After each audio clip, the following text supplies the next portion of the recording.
औज़ुबिल्लाहिमिनश्शैतानिर्रजीम बिस्मिल्लाहिर्रहमानिर्रहीम। प्यारे बच्चों, अस्सलाम अलैकुम वरहमतुल्लाहि वबरकातुहू। Class 6th subject Kashmiri. प्यारे बच्चों, तुम खोलो पन्नी किताब, पेज नंबर 53 करो तुम 53। अजुक सबक अमुक उन्वान इंटरनेट। इंटरनेटस मुतलिक परो आज ये सबक। तुम थो तवज्जो पन्नी किताब कुन तो अस करो शुरू।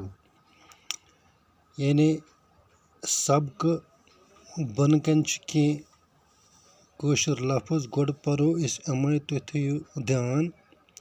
गोडुक लफ्ज गो केबल, बागए, net cafe, screen, download, address, रोजगार, सरगर्मी, टाइप, कॉन्फ्रेंस। कंप्यूटर आस तो जरूर वुचमुत न आसो तोत आसो अत मुतलिक कह नत कह बोजमुत। कंप्यूटर छु अक मशीन, अम सत छु अस वारिया कामि करान। अमिक इस्तेमाल छु दो खो दो हुरान। वनी छु कंप्यूटर दुकानन पेट, दफ्तरन मंज तो घरन मंज नजर गसान। कंप्यूटरो सत छु अस सरसी दुनिया सत जुड़ित। दुनियाक लूक पानो वन जुड़ित थावनकिस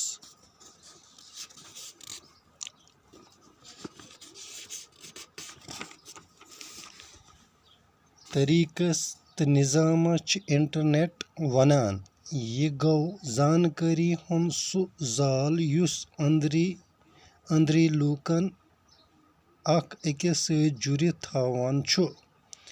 इंटरनेट इस्तेमाल करन वल लूक छु केबल या टेलीफोन लानो सत अक अकिस सत जुड़ित आसान। यह सहूलियत हासिल करन खातिर गछ पानस निश कंप्यूटर तो आसन ते टेलीफोन ते। इंटरनेट छु अक मुकम्मल निज़ाम।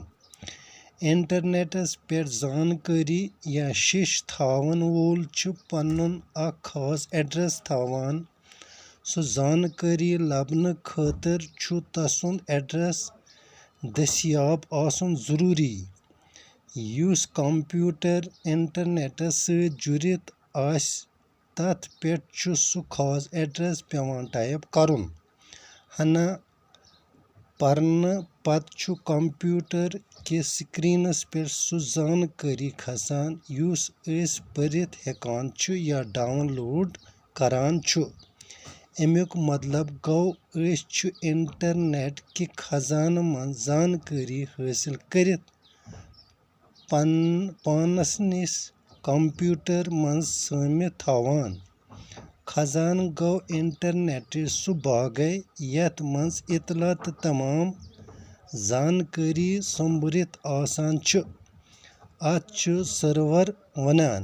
हरगा अस कशीर मंज कांस शायरस, अदीबस या तमदनी सरगर्मियन मुतलिक कह जानुन आसो यछान, अस छु कंप्यूटरस पेट www.mcomrazorganization टाइप करुन।